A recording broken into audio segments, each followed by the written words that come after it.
Pernah nggak sih kamu bangun pagi dengan semangat 45 niat mau workout, mau nulis, mau produktif banget hari itu.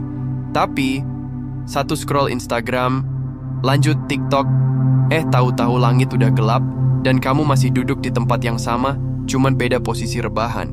Dan yang paling ngeselin, kamu sadar. Kamu tahu kamu harusnya ngelakuin hal yang lebih bermanfaat, tapi kayak ada yang nahan. Badan berat, pikiran ngeles. Akhirnya kamu nyalahin diri sendiri bilang, gue tuh pemalas banget. Tapi, tunggu dulu. Gimana kalau gue bilang, rasa malas itu bukan tanda kamu gagal, tapi justru bukti bahwa otak kamu sedang bekerja seperti seharusnya? Ya, kamu gak salah dengar. Otak kita sejak ribuan tahun lalu bukan didesain untuk sukses, bukan juga buat jadi produktif setiap hari. Otak kita cuma punya satu misi, bertahan hidup. Bayangin kamu hidup di zaman purba. Nggak ada kulkas, nggak ada ojek online. Kalau mau makan, kamu harus jalan puluhan kilometer, nyari hewan buruan, ngendap-ngendap, bahaya di mana-mana. Jadi wajar kan? Kalau setelah makan, tubuh kamu ngasih sinyal. Udah cukup, istirahat dulu, simpen energi buat besok. Nah, itulah kenapa sekarang pun otak kamu lebih milih scroll TikTok daripada nulis skripsi. Karena nulis itu berat, dan berat konskir boros energi. Otak nggak suka boros. Simple. Tapi, kalau malas itu bagian alami dari otak, kenapa ada orang yang bisa kerja 12 jam sehari dan malah menikmati? Elon Musk, misalnya. Atau teman kamu yang selalu semangat ngejar target. Jawabannya? Motivasi mereka lebih kuat dari rasa malasnya. Dan salah satu senjatanya adalah dopamin. Dopamin itu semacam reward system di otak. Kalau kamu berhasil menyelesaikan sesuatu, dopamin keluar. Kamu senang, kamu puas. Dan yang menarik, kamu jadi pengen ngelakuin itu lagi. Makanya orang bisa kecanduan kerja, atau nge-gym, atau belajar. Bukan karena mereka Superman, tapi karena mereka tahu cara ngasih hadiah ke otaknya.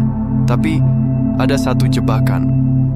Di dunia sekarang, kita dikelilingi dopamin instan, video lucu, notifikasi, drama Korea, game. Semua itu ngasih rasa senang tanpa usaha. Dan karena otak kita nggak bisa bedain antara dopamin dari kerja keras sama dopamin dari scroll Instagram, lama-lama kita terbiasa cari yang gampang. Itulah kenapa niat kamu buat produktif kalah sebelum sempat mulai. Karena otak kamu udah keburu kenyang sama hadiah murahan. Jadi, apa solusinya? Gue nggak akan kasih motivasi kosong kayak lawan rasa malas atau bangun lebih pagi. Yang gue kasih adalah 3 trik sederhana yang bisa kamu coba hari ini juga. 1. Bagi tugas besar jadi super kecil. Mau baca buku, jangan target 50 halaman. Target aja 1 paragraf. Kecil? Iya. Tapi otak kamu bakal anggap itu mudah. Dan begitu kamu selesai, dopamin muncul. Itu trigger buat lanjut. 2. Kasih batas waktu. Tugas yang gak punya deadline, otak anggap gak penting. Tapi kalau kamu bilang, gue cuma punya 15 menit buat ngerjain ini, tiba-tiba kamu fokus. 3. Jauhkan pemicu dopamin palsu. Taruh HP di ruangan lain, pakai timer, hapus shortcut Instagram. Bikin otak kamu kehausan, biar aktivitas produktif kelihatan menarik lagi. Dan yang paling penting, jangan nunggu termotivasi dulu buat mulai. Mulailah dulu, dan biarkan otakmu belajar menikmati hasilnya. Kamu bukan malas, kamu cuma belum ngerti gimana cara kerja otak kamu sendiri. Begitu kamu tahu triknya, kamu bisa jadi lebih rajin dari yang pernah kamu bayangkan.